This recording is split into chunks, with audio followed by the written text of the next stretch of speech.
So why have I called it the Cancer Knockout?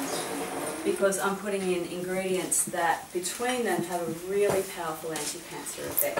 I must say, look, bananas are great, but they're not fantastic for cancer, but everything else in here. Well, but bananas, of course, give it a fantastic texture. So we've got some frozen pitted cherries, which I've defrosted, obviously, and although you can just put them straight in from the freezer, and some blueberries. So both cherries and blueberries, and again, I'll be covering this in more detail in the berry recipe week. Both of them have a lot of constituents that interfere with the process by which cancer develops a blood supply. This is cacao, raw chocolate powder. So it's non-alkalized and has 3 times the antioxidant content of regular cocoa. And it's also a lot less bitter. It has a slight bitterness, but regular cocoa is extremely bitter. And you need to add a lot of sweetening when you use regular cocoa. So this raw cacao is a much better choice. We've got a couple of medjool dates. If you have just the regular dates, you'd use 4. With the medjool dates, it's 2.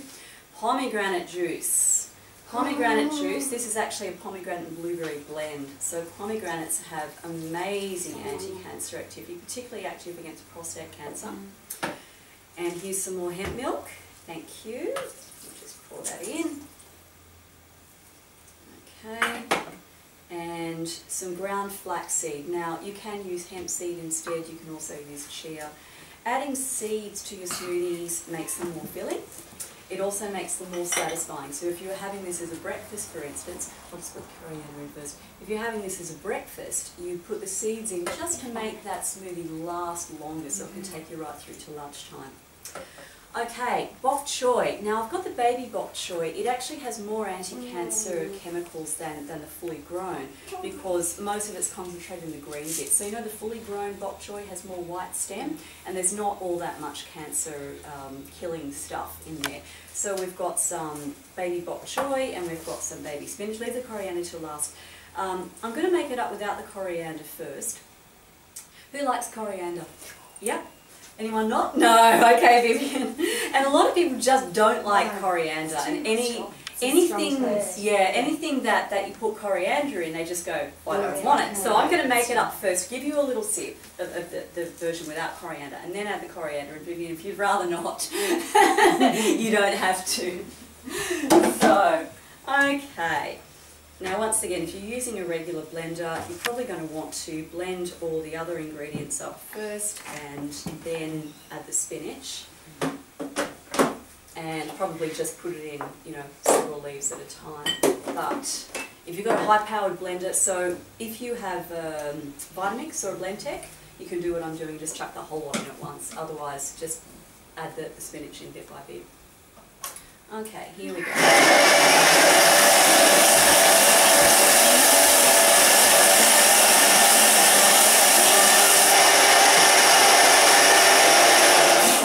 Just check that and make sure there's no spinach leaves poking out, which there don't appear to be. Okay, so I'm going to let that run for a while just to make sure it's really smooth. 16 minutes. How about I print that out again for you? Oh, Vivian's got the smoothie hairdo. Okay, so now texture, of course, is very much a matter of individual choice. I rather like mine thick, but if you like a thinner, you know, more sort of drinkable texture, then just add more liquid. You can add either or both of the pomegranate juice and the plant milk. Okay, so little teaser first without the coriander. So could you make this up in the morning for lunchtime? Absolutely, yeah. Absolutely.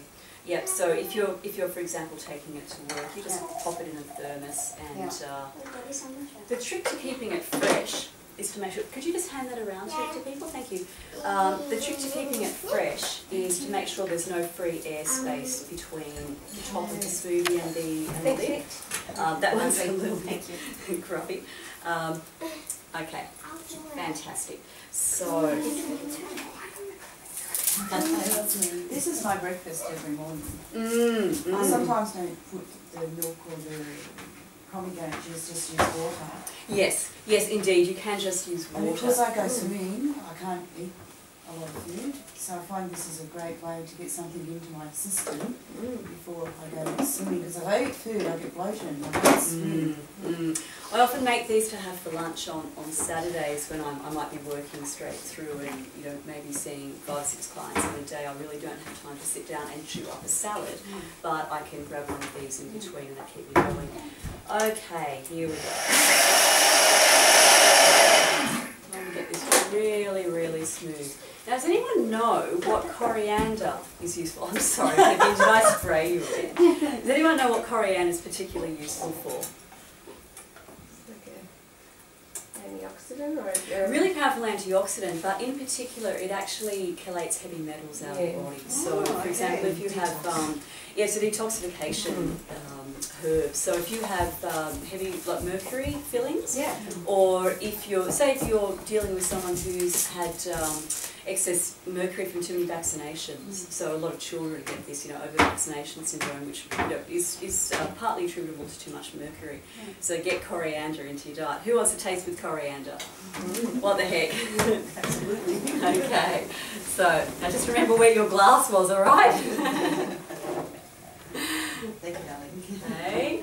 And I'll try to keep it off everyone's So something you recipes. should have a regular basis if you've got lots of fillings. Thank you.